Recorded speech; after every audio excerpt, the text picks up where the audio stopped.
জন্মের সময় থেকেই বোধহয় ঈশ্বর আমার জীবনের গতিপথ নির্ণয় করে দিয়েছিলেন। আমি যখন ভূমিষ্ঠ হই সেই মুহূর্তে আকাশ দিয়ে একটা বিরাট উল্কা ছুটে গিয়েছিল। মা আতুর ঘরে, গ্রামের বউ ঝিরা তাকে ঘিরে বসে রয়েছে। বাবা পায়চারি করছেন দক্ষিণের বারান্দায়।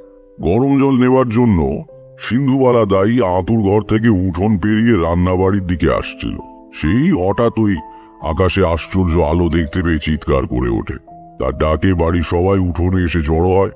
অদ্ভুত নীল আলোয় চারিদিক উদ্ভাসিত করে একটা নীল আগুনের গোলক পূব দিক থেকে পশ্চিম দিগন্তের দিকে চলে যাচ্ছে। সাধারণত উল্কা জ্বলে উঠেই চকিতে মিলিয়ে যায়, লোকজন ডেকে এনে দেখবার অবকাশ পাওয়া যায় না।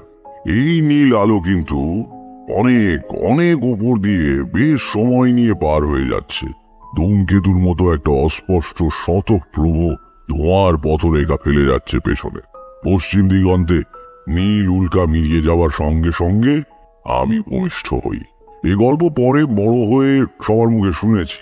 সে বয়সটা একটা অদ্ভুত বয়স, বুঝলে। রেড়ির তেলের প্রদীপ, ছোট ছোট ফোঁড় দেওয়া পদ্ম কাঁথা, আরামদায়ক রোদ ঝিমঝিম করা নির্জন দুপুর, উঠোনের চাটাইতে শুকোতে দেওয়া টোপা কুলের ভরপুর গন্ধ, রাত্রিরে জ্যোৎস্নায় চকচক করা নারকোল গাছের পাতা। সে সময় সবই সম্ভব ছিল। সমবয়সীদের সঙ্গে বনত না।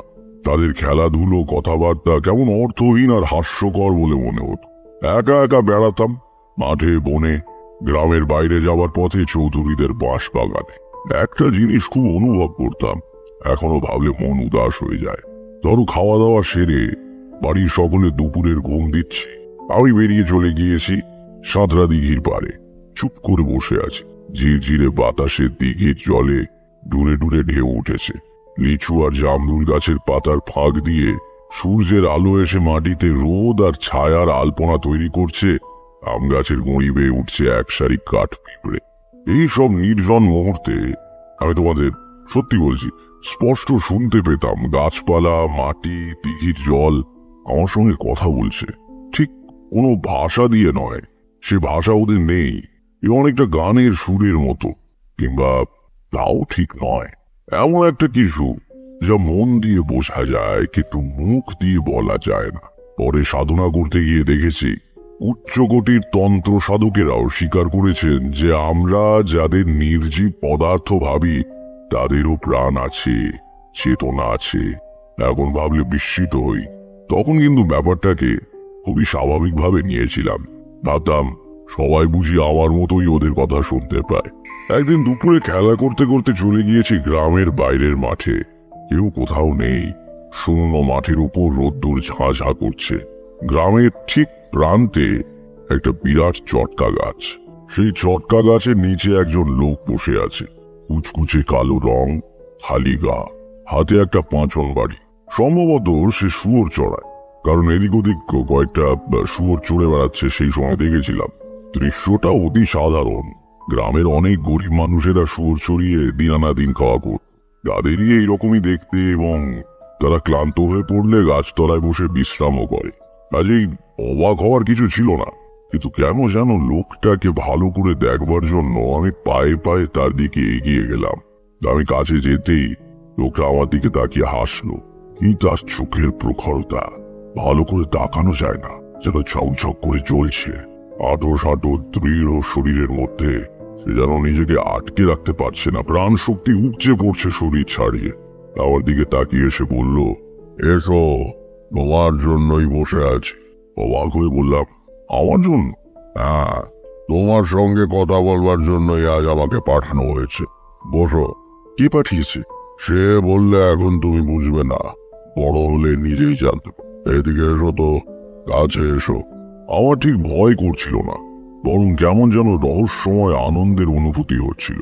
লোকটার কাছে এগিয়ে যেতে সে আমার কপালে হাত দিয়ে কি যেন দেখতে লাগলো। তারপর খুশি হয়ে বলল, ঠিক আছে, বসো এই শেকড়টারও। বসলাম। দু একটা দুষ্টু শুয়োর দল ছেড়ে ঘুরে বেড়াচ্ছিল, নিজেদের মধ্যে মারামারির উদ্যোগ করছিল। লোকটা পাঁচন বাড়ি তুলে বিচিত্র এক হুঙ্কার দিয়ে, সাবধান, আমি জেগে আছি, ঠিক হয়ে চলো। শুয়োরগুলো মন্ত্রমুগ্ধের মতো ঠেলাঠেলি বন্ধ করে এক জায়গায় দাঁড়িয়ে রইল।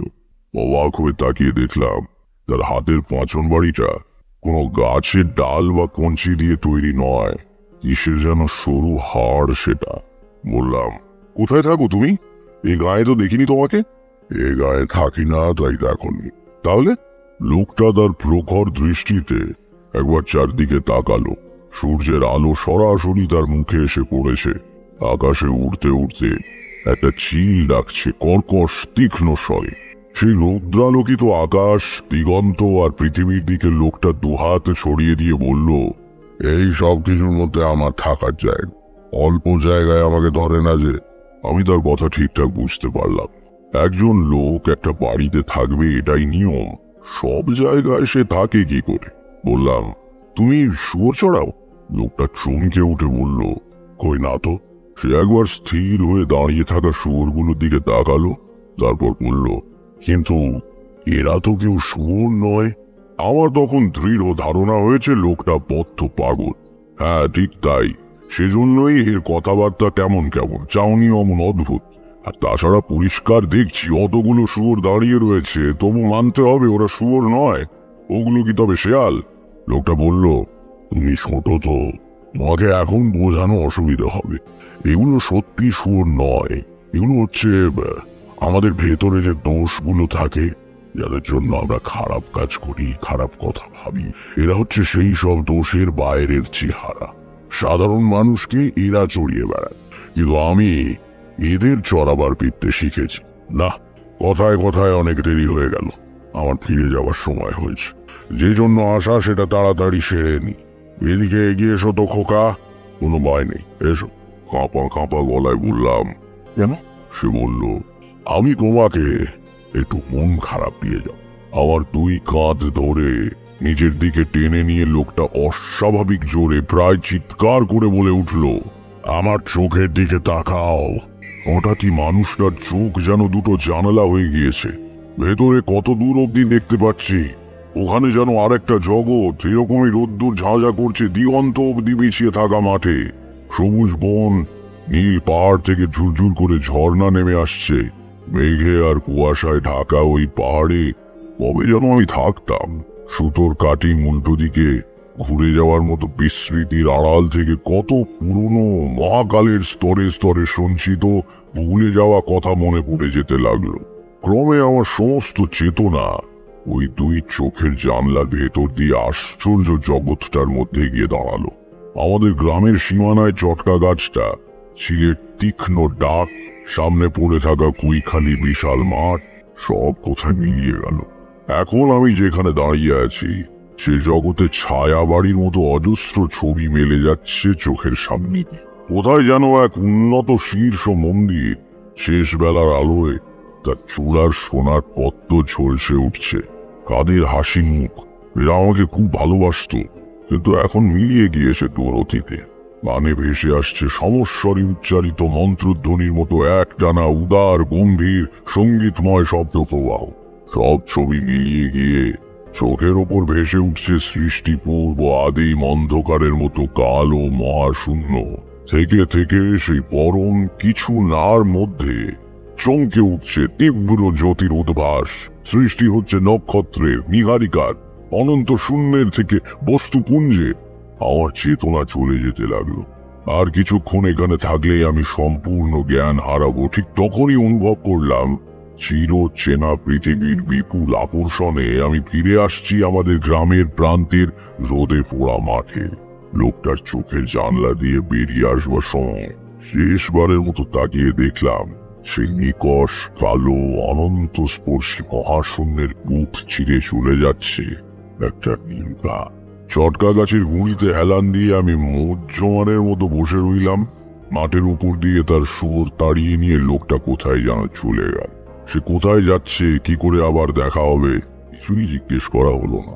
কিন্তু কি মন খারাপটাই না সে আমাকে দিয়ে গেল। এরপর আমার আর কিছু ভালো লাগতো না। একা তো ছিলামই, আরো একা হয়ে গেলাম। সব সময় মনে হতো কি একটা কাজ যেন ফেলে রেখেছি, কোথায় যেন আমাকে চলে যেতে হবে।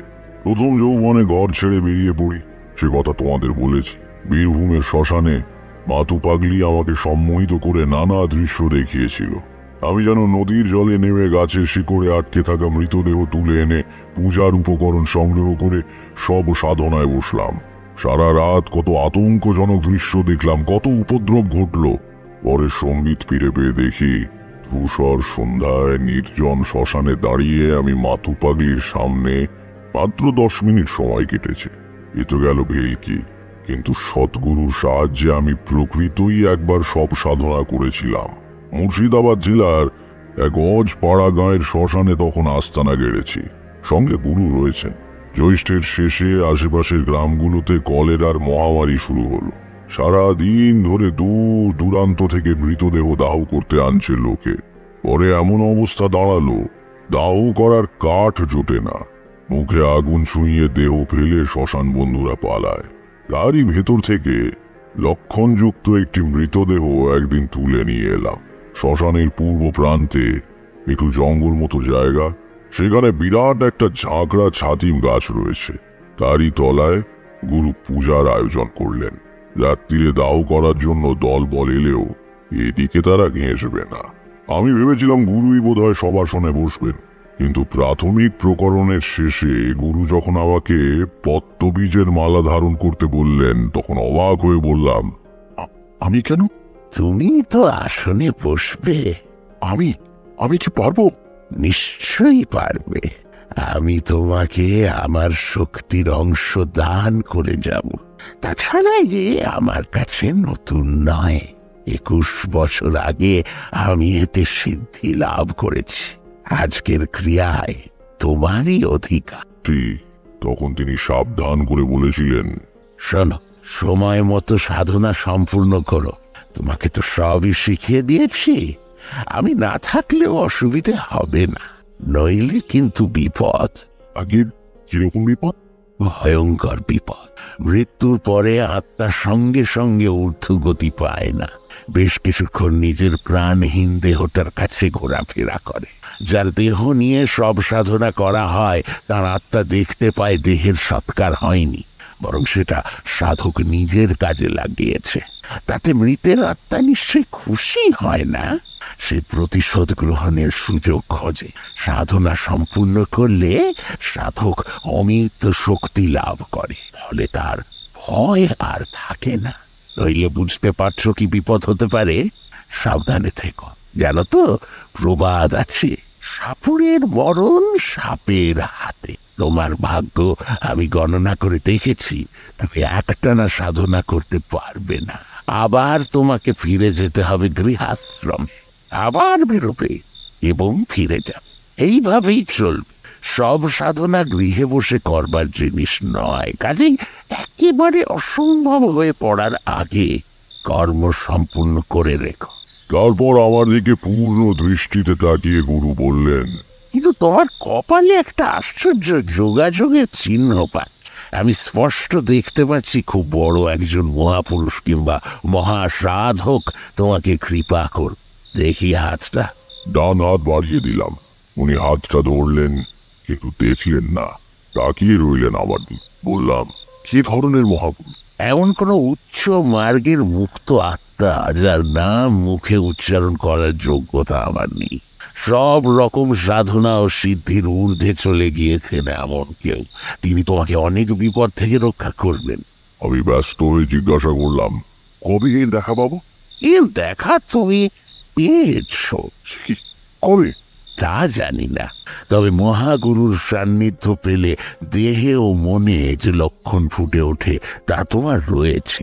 আমি দেখা পেলাম আর আমি জানতে পারলাম না? গুরু বললেন, তেমন তো হতেই পারে। এসব সাধকদের কোনো ভেকও নেই, ভরগও নেই। নিতান্ত সাধারণ মানুষের মতো বেড়ান, দেখলেও হয়তো চিনতে পারবে না। হঠাৎ আমার ছোটবেলায় দেখা সেই অদ্ভুত মানুষটিকে মনে পড়ে গেল। রোদ ঝিমঝিম করা কৈখালির মাঠ, সেই শুয়োরের দল, আমার হারানো শৈশব। এই কি আমার জীবনের অজানা মহা? তরাই অঞ্চলে কোথায় তন্ত্র সাধকদের এক গোপন মিলন সভা হবে, এই খবর পেয়ে গুরু সেখানে রওনা হয়ে গেলেন। আমি আর সঙ্গে গেলাম। এবার কিছুদিন একা থাকবো ঠিক করলাম। পথে পথে ঘুরি, বেশিরভাগই শ্মশানে মশানে রাত কাটাই। কখনো সখনো কোনো গৃহস্থ বাড়িতে আশ্রয় নি। একদিন এক রেল স্টেশনের প্ল্যাটফর্মে বসে আছি, আমার ট্রেন আসতে ঘন্টা খানেক দেরি। সেটা জংশন স্টেশন। লুপ লাইনে যেতে হলে ওখান থেকে গাড়ি বদল করতে হয়। প্রচন্ড বৃষ্টি নেমেছে সকাল থেকে। আকাশ কালো হয়ে রয়েছে মেঘে। চুপ চুপ করে বৃষ্টির আর যেন বিরাম নেই। 2 পয়সার বিড়ি কিনবো বলে স্টেশনের দোকানটার দিকে এগুচ্ছি, হঠাৎ পেছন থেকে কে যেন ডাকলো। আরে তারানাথ না? থমকে দাঁড়ালাম। এমন জায়গায় আমার নাম ধরে কে ডাকে? এদিক ওদিক তাকিয়ে দেখি ওজন করার লোহার কলের পাশে কয়েকটা চটের বস্তার আড়ালে বেঞ্চির উপর বসে আছে আমাদের গ্রামের ভূপতি সিংদারের ছেলে রমাপতি। ছোটবেলায় এই রমাপতি বোধহয় গ্রামে আমার একমাত্র বন্ধু ছিল। কতদিন ওদের বাগান থেকে দুপুরে কাঁচা পেঁপে ছিঁড়ে এনে নুন দিয়ে খেয়েছি। গ্রামের পুরনো বন্ধুকে দেখে হাসি মুখে এগিয়ে গেলাম। রমাপতিও উঠে এসে আমার হাত ধরে বললে, উফ, কতদিন পরে দেখা। এখানে কি করছিস রে? তোর গেরুয়া কই? এসে বললাম, আমি কি সন্ন্যাসী হয়েছি নাকি যে গেরুয়া পরে ঘুরবো? সন্ন্যাসী হোসনি, তবে যে সবাই বলে তুই সাধু হয়ে চলে গিয়েছিস। সংস্কৃতে সাধু মানে ভালো লোক, সেটা হবার চেষ্টা করছি বটে, তবে ভেকধারী সন্ন্যাসী হইনি। তুই এখানে কেন? আমার শ্বশুর বাড়ি এখান থেকে ট্রেন বদল করে যেতে হয়। বউ সেখানে আছে, আনতে যাচ্ছি। আয়, ওই দোকানটায় চা খাবি? পুরনো বন্ধুর অকৃত্রিম আগ্রহে রমাপতি আমার হাত ধরে টেনে চায়ের দোকানে গিয়ে চা আর কেকের অর্ডার দিল। পকেট থেকে নতুন মেপল সিগারেটের প্যাকেট বের করে আমাকে একটা দিয়ে বলল, এই নে ধরা। তারপর তুই কোথায় যাচ্ছিস বললি না তো? বিশেষ কোথাও না, বাড়ি ছাড়ার পরে এরকমই ঘুরে ঘুরে বেড়াই। এক জায়গায় থাকি না বেশি দিন। কেন বল দেখি, এতে লাভ কি? তা তো তোকে বোঝাতে পারবো না ভাই। যারা বাড়িতে থাকে তাদের দেখে আমার মনে হয় এতে তাদের লাভ কি। কাজেই এর ঠিক কোনো উত্তর হয় না। রমাপতি চুপ করে রইল। তার মুখ দেখে বুঝলাম আমার উত্তরটা তার বিশেষ পছন্দ হয়নি, সে বুঝতেও পারেনি। গৃহত্যাগ করে বিদেশে গিয়ে অর্থ উপার্জন করলে বোঝা যায়, বাড়ি থেকে পালিয়ে সাধু সন্ন্যাসী হলে তারও যা হোক একটা মানে হয়। কারণ কারণ তেমনটা বহু ঘটতে দেখা গিয়েছে। কিন্তু সেসব কিছু নয়, খামোকা একজন মানুষ বাড়ির আরাম ছেড়ে পথে পথে বেরিয়ে বেড়ায়। এর কারণ সে ধরতে পারছে না।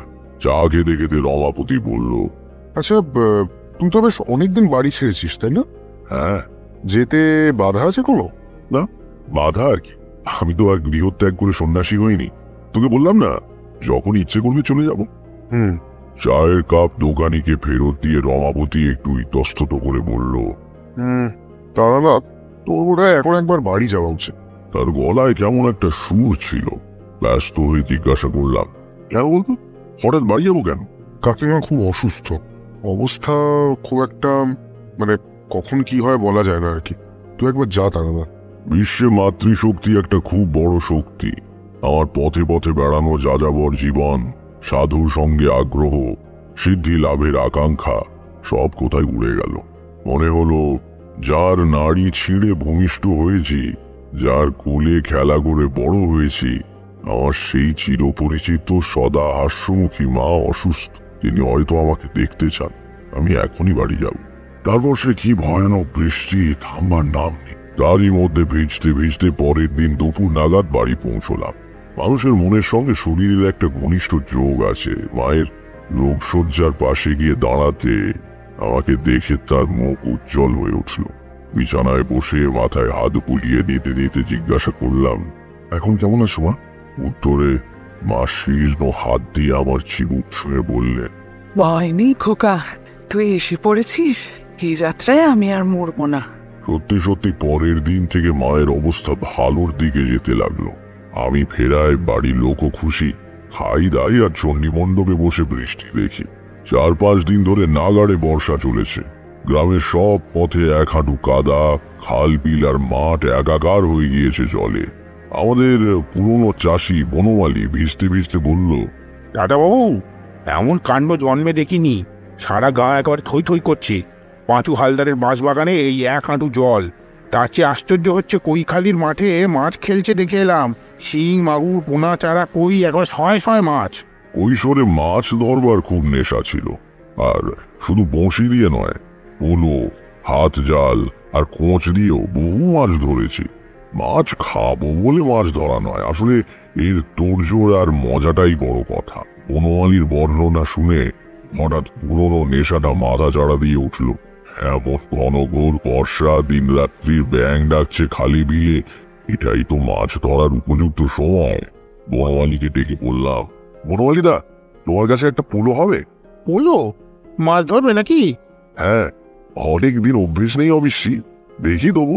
ও, সে আছে বোধ হয় একটা। আচ্ছা, ও বেলা এনে দেবো কোন? বিকেলে বনমালী পোলো এনে দিল। পোলো জানো তোমরা, বেত বা কঞ্চির চটা দিয়ে তৈরি একটা গোল খাঁচা মতো জিনিস, ওই ফুটতিনে গুঁচু, ওপর দিকে সরু মুখ, সেখান দিয়ে হাত বুলিয়ে মাছ বের করতে হয়। তলার দিকের ঘের বড়, মাছ দেখতে পেলে ঝপ করে পোলো দিয়ে চেপে ধরলে আর পালাতে পারে না। ছিপ না নিয়ে পোলো নেওয়ার কারণ হলো, আমি রাত্রিরে মাছ ধরবো স্থির করে ফেলেছি। আলো নিয়ে মাছ ধরা ভারী মজার, বিশেষ করে সেই সময় বিরক্ত করার কেউ থাকে না, পাশে দাঁড়িয়ে পরামর্শ দেয় না, কটা মাছ পেয়েছি জিজ্ঞাসা করে না। রাত্রিরেই ভালো। পোলো দিয়ে মাছ ধরতে হলে পুকুর বা বিলে সম্ভব নয়, অগভীর জলাশয় প্রয়োজন। সন্ধ্যের একটু আগে গিয়ে ওই খালির মাঠের অবস্থা দেখে এলাম। সমস্ত মাঠটায় পায়ের গোছ ডুবে যায় এমন জল। বাজে বাজে সামান্য উঁচু জমি এখানে ওখানে দ্বীপের মতো জেগে আছে, একেবারে আদর্শ জায়গা। খাওয়া দাওয়া সেরে রাত 11টা নাগাদ লণ্ঠন আর পোলো নিয়ে বেরোলাম। বনমালী সঙ্গে আসতে চেয়েছিল, আমি রাজি হইনি। ওই যে বললাম, মাছ ধরার পরিবেশটাই আসল। সঙ্গে লোক থাকলে বকবক করবে, নানান কথা বলবে, না সে সুবিধে হবে না। কিন্তু বনমালীকে সঙ্গে নিলেই ভালো করতাম। তখনও জানি না কি ঘটতে চলেছে সেদিন রাত্রিতে। সন্ধ্যে থেকে বৃষ্টিটা একটু ধরেছে, আর 5 দিন পরই প্রথম একটু খান, কিন্তু সমস্ত আকাশ কালো মেঘে ঢেকে রয়েছে। বিদ্যুৎ চমকাচ্ছে একটু বাদে বাদেই, যে কোনো সময় আবার ঝেঁপে জল আসতে পারে। কুর্তুতো ভাইয়ের কাছ থেকে তার পাশের হাতলওয়ালা ছাতাখানা চেয়ে এনেছি, সেটা বগলে রয়েছে। মাছ করা ছাতার ভেতরে আছে মুগার সুতো দিয়ে বোনা জালের থলে। মাছ পেলে তাতে রাখা হবে। আয়োজন সব ঠিক, এবার দেখা যাক কিরকম কি হয়। ভোর রাত অব্দি চেষ্টা তো চালিয়ে যাবই। মাঠে পা দিয়েই বুঝলাম বনমালী মিথ্যে খবর দেয়নি। হাল বিল ভেসে গিয়ে প্রচুর মাছ চলে এসেছে কৈখালির মাঠে, কিন্তু মাছ থাকা আর মাছ ধরা এক ব্যাপার নয়। তুমি পোলো হাতে এগিয়ে গিয়ে চুপ করে চেপে ধরবে বলে মাছ এক জায়গায় দাঁড়িয়ে থাকবে তা তো হয় না। জলের চিপ, বহু কৌশল করে তবে এদের ধরতে হয়। কৌশল আবার অজানা নেই, ছোটবেলা থেকে মাছ ধরে আসছি। যেমন ধরো, শোল বা ল্যাটা মাছ লণ্ঠন উঁচু করে ধরে নাড়ালে আলোয় আকৃষ্ট হয়ে কাছে আসে। কই মাছ আবার আলো টালো কিছুই খেয়াল করে না, ঝাঁক বেঁধে একদিকে চলেছে তো চলেছেই। এদের ধরা সোজা। শিং আর মাগুর খুব চালাক মাছ, মানুষ বা অন্য কিছু সাড়া পেলেই আর সে তল্লাটে থাকে না, শোঁ শোঁ করে পালায়। এরা ছোটেও খুব জোরে, জলের মধ্যে দৌড়ে নাগাল পাওয়া যায় না।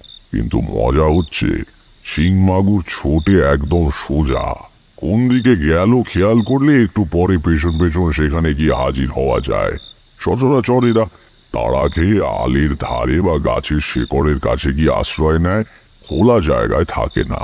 অমন জায়গায় পোলো বসানো মুশকিল, তখন পা দিয়ে জলে শব্দ করতে হয়। ভয় পেয়ে মাছ আবার দৌড় দেওয়ার উদ্যোগ করলে তাড়াতাড়ি পোলো বসিয়ে দিতে হয়।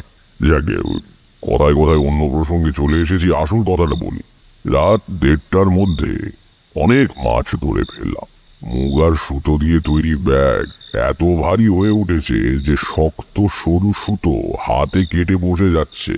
এদিকে আবার মেঘ ডাকতে শুরু করেছে, গা শিরশির করা বাদলার হাওয়া দিচ্ছে।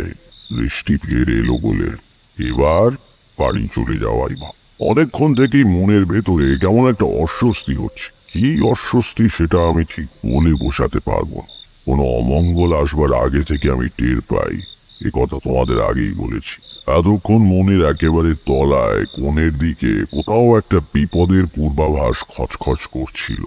মাছ ধরার আনন্দ আর উত্তেজনায় খেয়াল করিনি।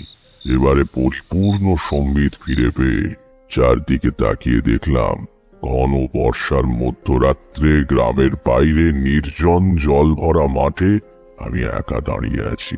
একটা শেয়াল পর্যন্ত এই দুর্যোগে আশ্রয় ছেড়ে বাইরে বের হয়নি। তেমন কিছু ঘটলে গলা ফাটিয়ে চিৎকার করলেও সাহায্যের জন্য কেউ এগিয়ে আসবে না। বনমালীকে সঙ্গে আনাই উচিত ছিল। এই জল গাদা ভেঙে বাড়ি পৌঁছতেও অন্তত আধ ঘন্টা সময় তো লাগবে। তার মধ্যে আবার বৃষ্টি এসে গেলেই তো হয়েছে। এসব ভাবতে ভাবতেই ঝিরঝির করে বৃষ্টি নামলো। তাড়াতাড়ি ছাদনা খুলতে যাচ্ছি, কেমন করে যেন হাত ফসকে লণ্ঠনটা জলে পড়ে নিভে গেল। চারদিকে নিশ্চিত অন্ধকার। কিছুক্ষণ হতবুদ্ধি হয়ে দাঁড়িয়ে রইলাম। আলো থাকলে বুকে বেশ সাহস থাকে। তাছাড়া আমাদের তন্ত্রশাস্ত্রে বলে আগুন হচ্ছে পবিত্রকারী শুভ শক্তি। কোনো অশুভ উপস্থিতি আগুনের সান্নিধ্যে আসতে পারে না। এই জন্য সাধকদের আসনে সব সময় ধুনি জ্বালিয়ে রাখা নিয়ম। কিন্তু দাঁড়িয়ে থেকে তো লাভ নেই, বরং আন্দাজে আন্দাজে চলতে শুরু করাই ভালো। মাছ ধরতে ধরতে মাঠের একেবারে অপর প্রান্তে চলে গিয়েছিলাম। এবার মাঠ পার হয়ে চটকা গাছটার পাশ দিয়ে গ্রামের পথে ঢুকতে হবে। মাথায় ছাতা ধরে মাছ ভর্তি থলে আর নেভা লণ্ঠন হাতে চটকা গাছটা আন্দাজ করে হাঁটতে শুরু করল। হঠাৎ দিক দিগন্ত উদ্ভাসিত করে একবার বিদ্যুৎ চমকালো। সামনের দিকে তাকিয়েছিলাম। অন্ধকারে হাঁটবার সময় মানুষ যেমন মুখটা একটু তুলে রাখে, বিদ্যুতের উজ্জ্বল আলোয় শুধু দেখলাম উল্টো দিক থেকে একজন মানুষ আমার দিকে এগিয়ে আসছে। বিদ্যুতের আলো এক মুহূর্তের বেশি ছিল না, কিন্তু আলো নিভে যাওয়ার পরেও মনে মনে চিন্তা করে কোথায় কি দেখেছি, কতটা দেখেছি বোঝা যায় যে লোকটা আমার দিকে এগিয়ে আসছে তার হাঁটার কোনো জড়তা নেই।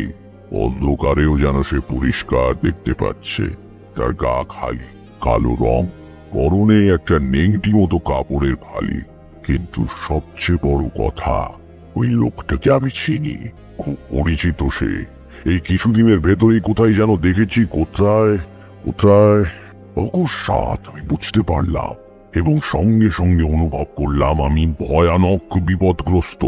জীবিত অবস্থায় এই মাঠ থেকে বেরোতে পারবো কিনা তার নিশ্চয়তা নেই। কারণ যে মানুষটির মৃতদেহের উপর বসে 6 মাস আগে আমি সাধনা করে এসে শেলা বা ইটের টুকরোতে ডান হাঁটু গিয়ে পড়েছিল। দারুণ যন্ত্রণায় মাথার ভেতর অব্দি ঝনঝন করে উঠল। আমার মনে আর ভয় নেই। পরিবেশ থেকে মুছে গিয়েছে অমঙ্গলের অনুভূতি, বরং কার অদৃশ্য উপস্থিতিজনিত পবিত্রতা অনুভব করছি। সমস্ত অস্তিত্বে কে যেন ভালোবেসে হাত রাখল। না, আমার হাতে নয়, শরীরের কোথাও নয়, সে হাত রেখেছে আমার মুখের ঠিক মধ্যেটায়। তারপরে বুঝলাম মাঠে আমি একা। সেই উপস্থিতি আসন্ন মৃত্যুর হাত থেকে আমাকে রক্ষা করে ফিরে গিয়েছে স্বস্থানে। এতক্ষণ বাদে এবার বিদ্যুৎ চমকালো। আকাশের এই প্রান্ত থেকে ও প্রান্তে চিরে যাওয়া আলোয় ভালো করে তাকিয়ে দেখলাম কোথাও আর কেউ নেই। সে অপচ্ছায়াও নয়, আমার ত্রাণকর্তাও নয়। রাত বোধহয় 2:30। বৃষ্টি ঝরছে তো ঝরছে। কোনো রকমে বাড়ি ফিরে এসে শুয়ে পড়লাম। পরদিন সকালে মেঘ কেটে সূর্য উঠল 5-6 দিন বাদে। ঝকঝকে রোদ্দুরে ভেসে যাওয়া পৃথিবীর রূপ দেখে আমার নিজেরই সন্দেহ হতে লাগলো, সত্যি কি কাল রাত্রিরে কিছু ঘটেছিল। বাড়ির কাউকে কিচ্ছু জানালাম না। অনর্থক তাদের চিন্তা বাড়িয়ে লাভ কি। মা সুস্থ হয়ে ওঠার মাসখানেক পরে আবার বাড়ি ছাড়লাম। একটানা গৃহবাস ঈশ্বর আমার কপালে লেখে। ঘুরতে ঘুরতে এক সন্ধ্যায় খামার বেড়িয়া নামে এক গ্রামে গিয়ে পড়লাম। দেখি গ্রামের একধারে ঝুড়ি নামা বটগাছের নিচে একজন জটাধারী সাধু ধুনি জ্বালিয়ে বসে আছেন।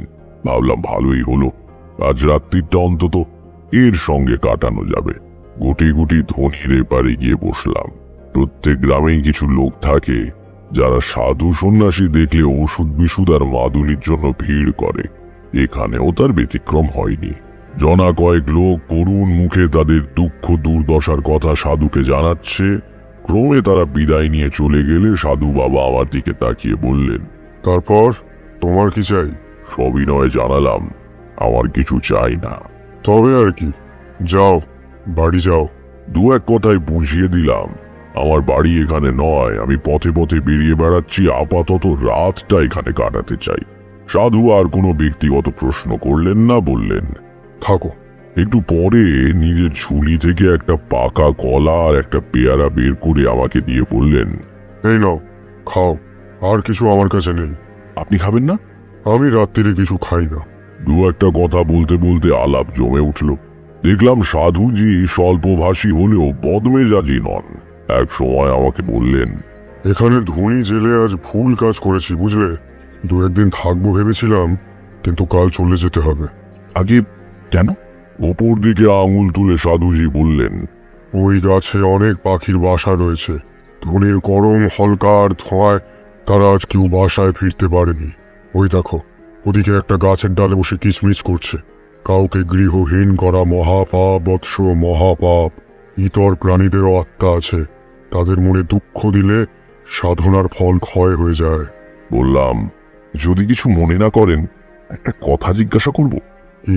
আপনি কোন মার্গের সাধক? কেন বলো তো? আপনার কথা শুনে আমার খুব ভালো লাগছে। আমি অনেক সাধু সঙ্গ করেছি, বেশিরভাগ সাধকেরা অন্তরে মহৎ হলেও বড় কটুভাষী, অপরের দুঃখ সম্বন্ধে উদাসীন। আপনার মতো কথা বলতে শুনিনি কাউকে। সাধু মৃদু হেসে বললেন, কোনো মার্গেরই নয়, আমার দীক্ষাই হয়নি। অবাক হয়ে বললাম, সে কি? তাহলে? তাহলে আর কি, ভগবানের স্বরূপ জানতে ইচ্ছে করে, তাই ঘুরে বেড়াই। তার সৃষ্টির বিচিত্র রূপের মধ্যে তাকে খুঁজতে চেষ্টা করি। ভগবানকে ডাকবো, তার আবার মার্গ কি? দীক্ষা কি? হ্যাঁ, সাধুজির ওপর শ্রদ্ধা হলো। আবছা অনুভব করতে পারলাম অনেক বড় সাধক ইনি। সারা রাত ধরে কত গল্প করলেন, ধর্মের বিভিন্ন দিক সম্বন্ধে গভীর জ্ঞানের পরিচয় দিলেন। সংকীর্ণতা নেই এতটুকু, সব মতের প্রতি সমান শ্রদ্ধা। আগে প্রশ্ন করলাম, আচ্ছা, আপনি যে ভগবানকে ডাকেন তার কোন রূপ কল্পনা করেন ধ্যানের সময়? কোনো রূপই নয়। মনকে কেন্দ্রীভূত করতে পারলে ঈশ্বরের রূপ কল্পনার প্রয়োজন হয় না। দুরকম শক্তি মহাবিশ্বে ক্রিয়াশীল, শুভ শক্তি আর ঈশ্বর বিরোধী অশুভ শক্তি। বিশ্বের সৃষ্টির সময় এই দুই শক্তির জন্ম। ঈশ্বর বিরোধী শক্তির ক্ষমতা কিন্তু কম নয়। বৌদ্ধ ধর্মে একেই মার হিসেবে কল্পনা করা হয়েছে। কাল ভৈরবের মাধ্যমে জগদীশ্বরের দমন করেন। সর্বদা এই দুই শক্তির লড়াই চলেছে। তোমার চারদিকে তার প্রকাশ তো দেখতেই পাচ্ছ। কাল ভৈরবকে? কি কাল ভৈরব? তিনি শুভ শক্তির প্রয়োগকর্তা। দক্ষিণ কালিকা তন্ত্রে তার রূপ কল্পনা করা হয়েছে এইভাবে: মহাবলশালী পুরুষ, ঘোর কৃষ্ণবর্ণ, নগ্ন গাত্র, রিপু তাড়ন তার প্রধান কর্ম। শুকরের ছদ্মবেশে কাম, ক্রোধ, হিংসা ইত্যাদি রিপুগণ তার বশবর্তী হয়ে সর্বদা তার সঙ্গে ঘোরে। নিজের বুকের ফাঁজরের একখানা হাড় দিয়ে তিনি তাদের শাসন করেন। আমি তখন উত্তেজনায় শটান খাড়া হয়ে বসেছি। এই বর্ণনা তো কৈখালির মাঠে শৈশবে দেখা সেই মানুষটির সঙ্গে হুবহু মিলে যাচ্ছে। বললাম, আর কি, কাল ভৈরবী অনিবার্য ধ্বংসের হাত থেকে পৃথিবীকে রক্ষা করছেন। ঈশ্বরের সাক্ষাৎ শিষ্য তিনি। আমি সেই ভগবানকেই আরাধনা করি বৎস। আমার গলা তখন আবেগে পুঁজে এসেছে। স্বয়ং কাল ভৈরব সেদিন রাত্রিরে আমাকে এসে রক্ষা করেছেন। শৈশবে তার অপার করুণার স্পর্শ দিয়েছে। একটু চুপ করে থেকে তারানাথ বলল, কিন্তু সে তুলনায় জীবনে কিছুই করতে পারলাম না। কতগুলো তুচ্ছ সিদ্ধাই পেয়েছিলাম, কিছু টাকা করি, বড় কিছুই হলো না। এ জন্ম এমনই গেল। দেখি যদি পরজন্ম বলে কিছু থাকে, অন্তত এবারের ভুলগুলো আর করব না। তারপর আমাদের দিকে তাকিয়ে বলল, আজকের গল্প এখানেই শেষ, কিন্তু ভয় পেও না, বলবার মতো গল্প আমার ঝুলিতে আরো অনেক আছে, সময় মতো বলা যাবে। আজ থামি তাহলে, কেমন?